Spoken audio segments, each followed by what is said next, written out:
안녕하세요. 두미두미입니다. 오늘은 웹툰 작가가 되려면 뭘 배워야 하는지에 대해서 말해볼까 합니다. 보통 웹툰 작가 하면은 그림이 먼저 생각나기 때문에 이 그림 먼저 이제 그림만 계속 그리는 분이 계시는데 그림 말고도 배워야 할 게 굉장히 많아요. 그래서 한번 이번에는 어떤 것들을 배워야 되는지 미리 한번 얘기를 해볼까 합니다. 웹툰 작가가 되려면 이제 그림, 스토리, 연출, 대사를 할 줄 알아야 됩니다. 일단 그림을 당연히 그릴 줄 알아야겠죠. 그 다음에 이제 스토리, 내가 하고 싶은 스토리를 쓸 줄 알아야겠죠. 그리고 이제 그 그림과 스토리를 돋보이게 해줄 연출을 할 줄 알아야겠고, 그 다음에 이제 멋지게 이제 대사를 쓸 수 있어야겠죠. 이것에 대해서 이제 자세하게 말해볼게요. 요것만 해도 좀 배울 게 많다는 느낌이 드실 거예요. 근데 실제로 디테일하게 들어가면 배워야 할 게 더 많습니다. 일단 그림에 대해서 말을 해보자면요. 일단 사람을 그릴 줄 알아야겠죠? 근데 여기에서 여자, 남자를 그릴 줄 알아야겠고, 그 다음에 어린이, 어른, 노인 이런 식으로 다양한 연령대를 그려야 할 줄 알아야겠죠? 왜냐하면은 작품에 젊은 여자, 남자만 나올 건 아니잖아요. 어린이, 노인, 그리고 중년 여러 가지 사람들이 나올 테니까요. 주인공이 살 집이 있어야겠죠. 그 다음에 이제 방도 그려야겠고, 그 다음에 길거리도 그려야겠고, 그 다음에 이제 버스나 전철을 타고 이동을 해야 되니까 교통수단도 그릴 줄 알아야겠죠. 그런 다음에 이제 계절감을 나타내는 식물도 그릴 줄 알아야겠죠. 왜냐하면 식물을 통해서 시간의 흐름이나 계절을 그런 공간 배경을 하는 경우가 굉장히 많거든요. 예를 들면은 이제 주인공이 더운 나라에 살아요. 그런데 추운 나라에 있는 침엽수가 그 그림에 그려져 있어요. 그러면은 작가가 무식하다라고 욕을 먹게 되는 거죠. 그러니까 이런 식의 엉뚱한 그런 실수를 하지 않기 위해서 식물에 대해서도 어느 정도는 알고 있어야 되고 또 그릴 줄 알아야 됩니다. 그리고 이제 동물은 적어도 개나 고양이 정도는 기본으로 그릴 줄 알아야 될 것 같아요. 왜냐하면 요새 반려동물을 많이 기르니까 개나 고양이를 그릴 일이 반드시 있습니다. 그리고 이제 시대물이나 판타지를 하는 경우에 말을 그릴 일이 굉장히 많을 거예요. 근데 이 말이 멋지게 그리기가 굉장히 어렵기 때문에 말도 시대물을 할 생각이라면은 말을 그릴 줄 아는 연습을 꼭 하셔야 될 겁니다. 그래서 여기서 이런 식으로 이제 건물만 그릴 줄 아는데도 한 1, 2년 투자를 하셔야 될 거예요. 식물이나 동물은 짬짬이 한다 쳐도 그리고 사람도 그리는데 한 1, 2년 그 이상 3년 정도 투자를 하셔야 되겠고요. 왜냐하면은 인체 해부학을 간단하게라도 공부를 하셔야 되고 그다음에 이제 사람이 다양한 포즈, 여러 가지 포즈를 그릴 줄 알아야 되는데 이게 사람이 볼록볼록하잖아요. 이게 모양이. 그러니까 이게 굉장히 그리기가 어렵단 말이에요. 다양한 포즈를. 그렇기 때문에 이게 기본 인체 대생을 배우고 그다음에 이제 내 캐릭터를 만들어가는 과정을 거쳐야 합니다. 그래야지 이 작가의 그러니까 이 작가 하면은 이런 그림체 하고 딱 생각나는 그림체가 있어야겠죠.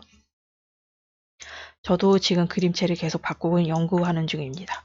그 다음에 이제 스토리를 짜야 되는데 스토리는 이거를 다 짤 필요는 없고 이 중에서 내가 하고 싶은 아니면은 했으면 하는 스토리를 쓰는 방법을 배우면 됩니다. 제 경우에는 이제 로맨스랑 그리고 이제 시간이 되면은 이제 판타지도 해보고 싶은데 일단은 로맨스, 로코.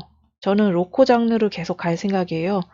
그 노말물이 됐던 BL물이 됐던 계속 로코 장르만 그릴 생각입니다. 왜냐하면은 제가 그쪽의 장르에 잘 맞더라고요. 저는 원래 굉장히 그 디테일 있고 세계관이 크고 엄청 진지하고 개그 1도 없는 그런 이야기를 좋아했는데 근데 제가 막상 만화를 그려보니까는 저는 로코의 재능이 있더라고요. 그쪽이 로코 그릴 적에 굉장히 편하고 즐겁고 스토리도 잘 나와요.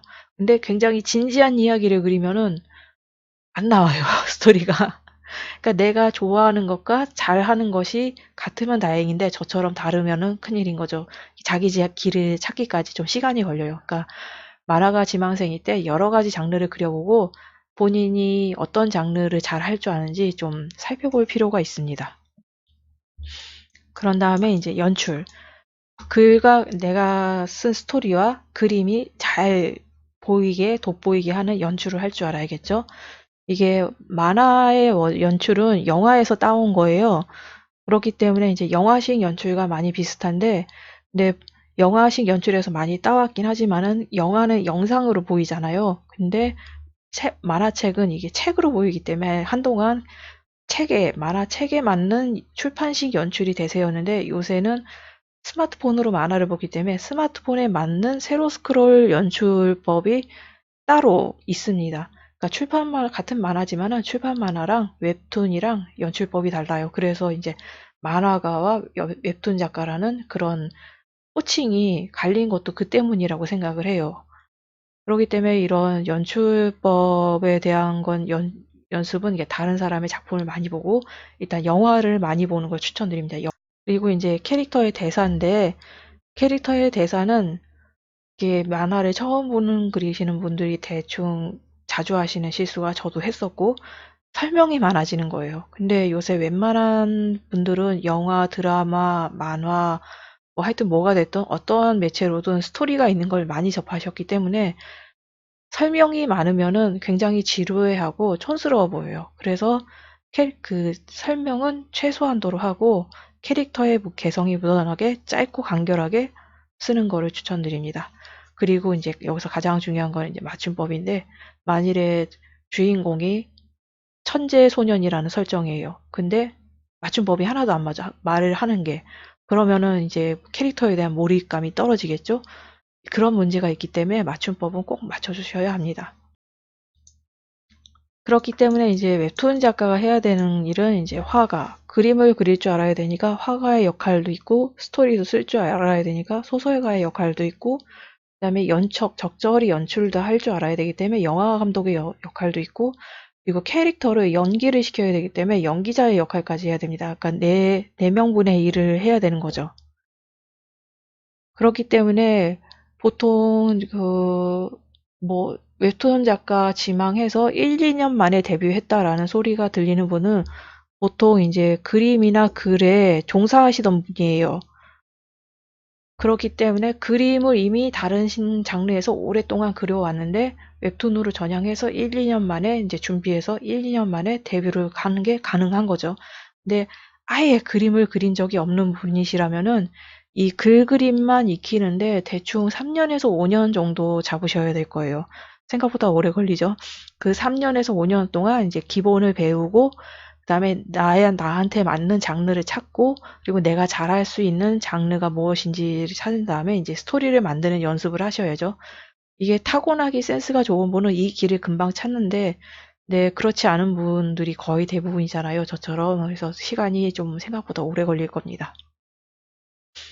그리고 이제 이런 영화 감독이나 연기자가 연기를 하는 것은 아무래도 영화나 드라마를 많이 보시는 걸 추천드려요. 그래야지 이게 참고가 돼서 그게 나중에 내 작품 할 때 많이 도움이 되거든요.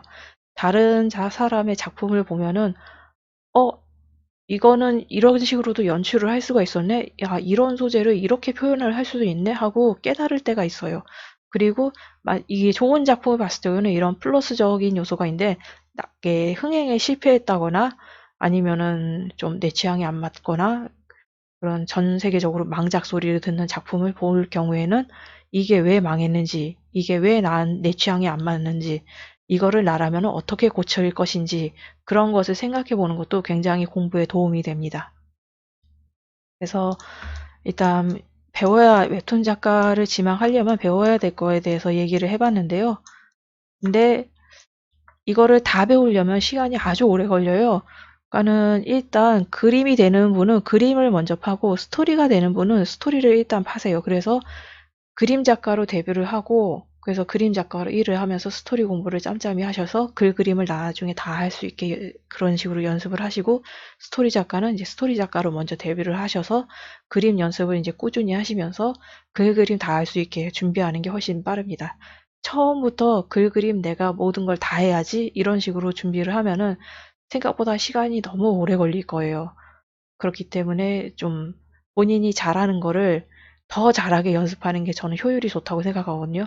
이게 우리나라는 보통 못하는, 다 잘하는데 하나 못한다. 그러면은 그 하나 못하는 걸 잘하도록 노력을 시키잖아요.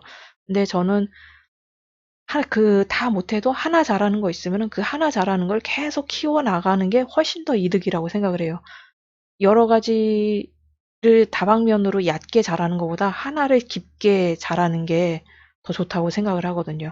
그러니까 본인이 난 이거만큼은 진짜 자신 있다라는 부분을 개발해 가시는 걸 추천드립니다. 일단 아직 시간이 많으신 분들은 한 5년 이상 잡으시고 천천히 본인의 능력을 개발해 가시면 될 것입니다. 그리고 이제 마지막으로 말씀드리자면은 보통 웹툰 작가가 된다고 이제 얘기를 하시는 분들은 그림을만 연습하시는데 그러면은 이제 그림만 늘겠죠. 하지만은 웹툰을 그려야 실력이 늘거든요.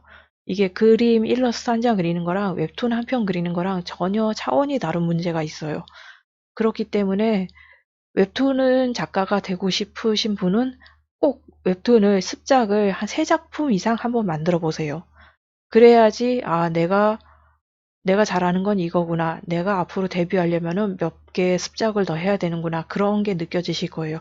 저도 이제 출판 만화를 계속 준비해 오다가 웹툰으로 전향하고 1년 반 동안 진짜 미친 듯이 그려서 데뷔를 하긴 했는데, 근데 출판 만화에서 웹툰으로 전향을 할 때, 출판 만화보다 웹툰이 더 쉽지 이러고 그런 마음으로 들어간 게 없지 않아 있는데 막상 해보니까 웹툰도 어렵더라고요. 이게 진짜 막상 해봐야지 아는 부분이 굉장히 많았어요. 그러니까 꼭 웹툰 작가가 되고 싶으신 분들은 짧게라도 스토리를 짜서 아니면 친구한테라도 스토리를 받아서 웹툰을 그려보세요.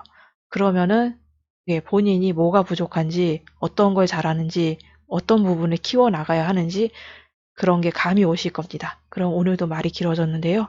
그러면 이만 마치겠습니다. 오늘도 봐주셔서 감사하고요.